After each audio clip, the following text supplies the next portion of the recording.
Europe 1, il est 6h07, la suite du journal. Mathieu Béliard, Hélène Zélani. C'est l'un des livres phares de la rentrée littéraire, Orléans, de Yann Moix. L'écrivain, il décrit les sévices que lui auraient fait subir ses parents, notamment son père, qui lui dément être allé aussi loin, parle d'affabulation.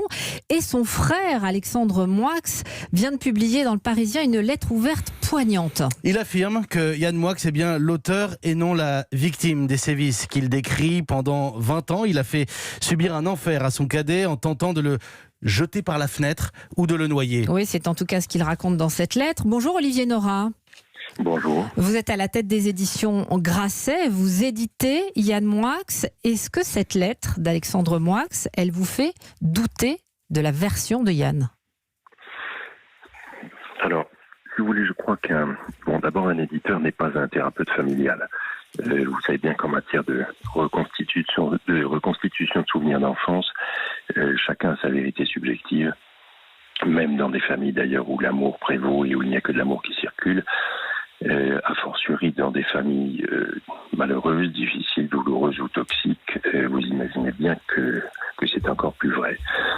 Donc, c'est pas pour rien qu'on parle d'ailleurs de roman familial, hein. C'est très complexe, chacun écrit son roman familial, chacun écrit sa propre histoire, a fortiori sur des reconstitutions de périodes très précoces de souvenirs familiaux. Donc je pense qu'en la matière, nul ne peut fournir de preuves matérielles, si vous voulez. Il reste donc une intime conviction. Alors si vous me demandez mon intime conviction à moi, c'est qu'il y a une très très grande vérité du texte de Yann Moix. C'est-à-dire que quiconque a lu ce livre sait que c'est un livre qui est écrit par un homme dont visiblement les capteurs de sensibilité ont été complètement saturés dès l'enfance.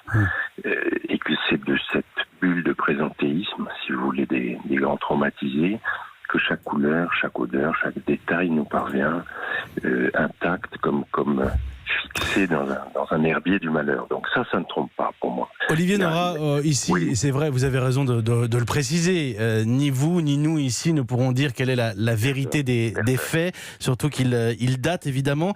Que répondez-vous, Olivier Nora ? En revanche, je rappelle que vous êtes à la tête des éditions Grasset. Que répondez-vous à tous ceux qui vont vous dire finalement que cette polémique est une publicité formidable en cette rentrée littéraire ?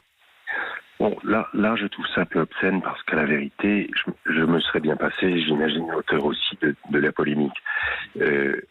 On va tomber fatalement maintenant dans l'ornière médiatique de qui a raison, qui a tort. Et on sait très bien que la tendance, quand un livre dégage ce type de polémique, c'est qu'à terme, les gens s'en détournent en disant, bon, finalement, tout ça est dégueulasse, il y a une telle violence qui circule qu'on ne sait plus qui a raison, qui a tort. Vous avez rappelé la somme des causalités, le fils aîné qui dit sa vérité, le père qui la nie, le fils cadet qui accuse le fils aîné d'avoir été son bourreau. Vous avez encore un épisode que vous n'avez pas mentionné ce matin parce qu'il est sorti cette nuit, ça va être un feuilleton incessant. Ce sont des amis très proches du fils aîné, c'est-à-dire de Yann Moix, qui témoignent de son calvaire sur le site d'un de vos confrères de la presse écrite. On en est là aujourd'hui, ça va rebondir demain. Et moi, je crois qu'un livre aussi talentueux n'a rien à gagner d'une polémique de cette nature. D'autant que ça donne le sentiment que c'est un roman de plainte, de complainte, un texte larmoyant, un texte tire-larme. Or, pour qui le lit, pour qui sait lire, c'est un livre où il n'y a aucun pathos.